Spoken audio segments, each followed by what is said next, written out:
Okay, ladies and gentlemen, it is your boy Vic, aka Mr. Glass, and I am about to make a build for you guys today. It is going to be a power forward. We are always right-handed. Doesn't really matter what you choose for your right hand. And we're gonna go with number 7. Alright, so the build that we're gonna make here is a playmaking 3-level scorer. Alright, so a lot of you guys probably have seen this build before. You can make this build to where it gets pro handles right off the bat. I just can't recommend that because it's gonna hurt your ability to get blocks and such. So I think we're gonna go with 7'1" wingspan. You will get pro handles at 97. 97 is really easy to attain in this game, and it will not stop you from having pro handles for most of your time playing the game. Just a little bit more of my career work. Maybe keep a game or two of my career in you a day when you play on this build a lot, in case you have a losing streak or something like that. But that is what I would do. So we're 7'1", wingspan we're 215, and we're 6'8". Okay, so now this is what you guys have been waiting for with this build. Now I'm gonna tell you guys something, man. This build gets a lot of badges, okay?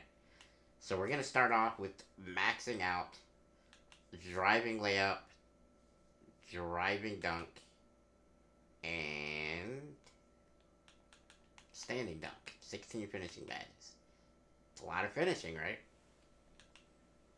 We're gonna max out our midi.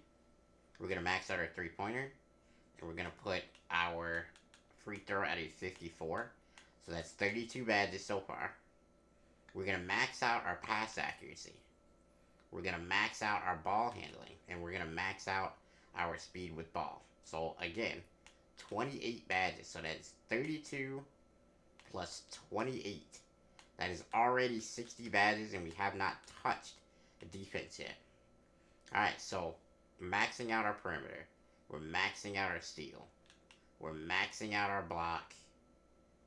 And we are going to max out our defensive rebound, which is also going to put our offensive rebound at a 68. We're going to max out our speed, max out our acceleration. We're going to give ourselves that 73 vert, and we're going to get as much stamina as possible. Okay, so you see 16, 16, 28, and 21. A grand total of 81 badges. So, I mean, you guys can go crazy with 81 badges, especially the 21 playmaking. And you know what? In this build video, I'm actually going to show you exactly what I would use as my badges. So, if you guys have seen me killing in the park, doing all kinds of ankle breakers and all that stuff, I'm going to show you the playmaking badges that will help you get all of those animations that I get. Alright? So, for your takeovers, I would do the team ratings playmaking badge and the spot up precision badge. You cannot get ankle breaking shots on this build, which kinda sucks, but you really don't need it, in my opinion. As you guys see, this build is a playmaking 3-level. Alright? We're going to test the build so that I can show you guys exactly what I'm talking about as far as badges. Okay.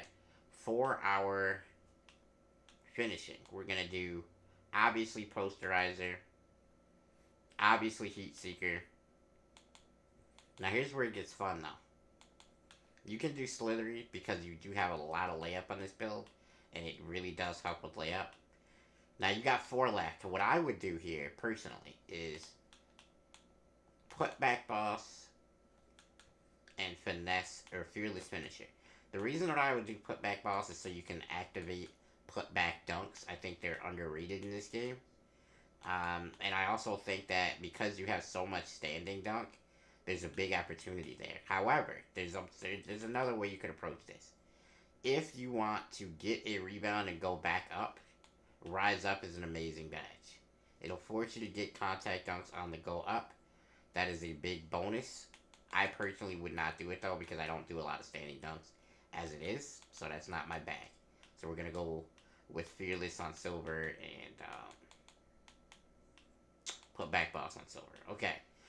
So shooting badges, I personally don't think you need this many shooting badges, but we're living in a lap of luxury here, guys. So we're gonna go deep threes on gold, hot zone hunter on Hall of Fame. I like to put catch and shoot on silver.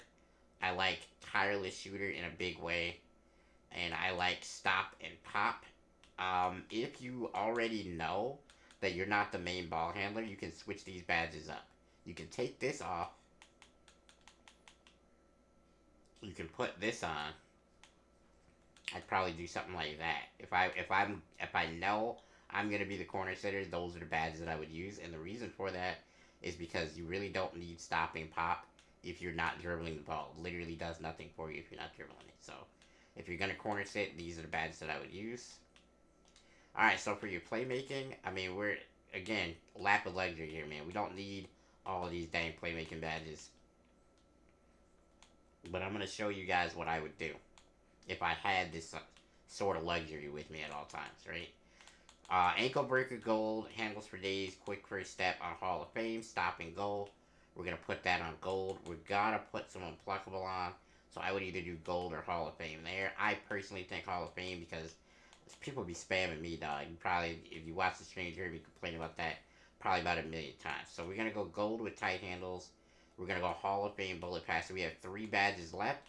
Again, if you are the corner sitter, I would change some of this, and I'll show you guys in a second. But if you're the main ball handler, this is what I would do. I would also probably put floor general on just to help out your shooter some. But if you're not the main ball handler, you don't need any stop and go at all. You can put this there and this there. Okay, you still want the rest of these just because if you have to move away from the corner, you want something, you know what I mean? You want to be fast with quick first step, you want to be good with ankle breaker, all this stuff, so that's what I would use for my playmaking badges there. Alright, for defense, I don't have this many defensive badges on my scoring machine, so some of this, again, is just luxury, so we're going to go with that there. We're going to go with that there. We're going to go with interceptor there. We're going to go with clamps. Bronze box. Obviously, we got to have a rebound. And I'm going to do chase down. So, I mean, obviously, if you're the on-ball lock, these are the badges you would use, right? But if you're not, take that there. You want interceptor still. You gotta have something for intimidator. So if you're not on ball, you probably drop that down here and go like this. You know? Just so you can have that like that. I mean, you really don't need ankle braces if you're not the on-ball guy, if you have a lock that runs with you. But if you're the on-ball guy, man, I would highly recommend the badge layout that I had before. But this one is off-ball. So let me show you the on-ball one more time really fast. So you're going to put that there. You're going to keep that. You're going to go like this. You got to be able to put at least that. Or even, I would probably do that instead, honestly, because ankle braces, you can't be falling on the ground, man. It's just not a good look. As you guys see, I'd be filleting people in the park, so you don't want none of that, right? I hope you guys enjoyed this build video. It's actually one of the most overpowered builds going right now in NBA 2K21 Next Gen. The only thing that I would say about this build is that you have to understand that if you want to be the main ball handler, if you want to be saucing people and doing all that stuff, you need to get this build to a 97. If you're just a corner sitter, you could probably play this build at like 85 overall, man. Like, as long as you got your badges, you don't gain a whole lot with this build from leveling up your free throw or putting your pass accuracy excessively high if you're not the main ball handler. So a lot of this stuff you could just do without, you know, being that high overall. So that's what I would say. I mean, there's strengths and weaknesses to this build for that reason, but if you're trying to be the guy, 97 overall is the benchmark that you need to hit. That's the build, guys. If you like this build, make sure you give me a like on the video. If you are going to play this build, please let me know in the comment section if this build guide helped you make your decision on what kind of playmaking 3 level you wanted, if you had more or less badges with yours. There is a way to get more badges, but you sacrifice too many of your intangibles, or your physicals, some people call them. I don't want to do that. I want to get as fast as possible with this build. I also didn't want to put too much arm length on this build, which is another way you get more. I think you get more defense doing that, but that also kills your ability to utilize your ball handling at 97. So, again, if you liked it, hit a like. If you're going to use it, let me know. Until I see y'all in the next video, don't break nothing, guys. I'm out.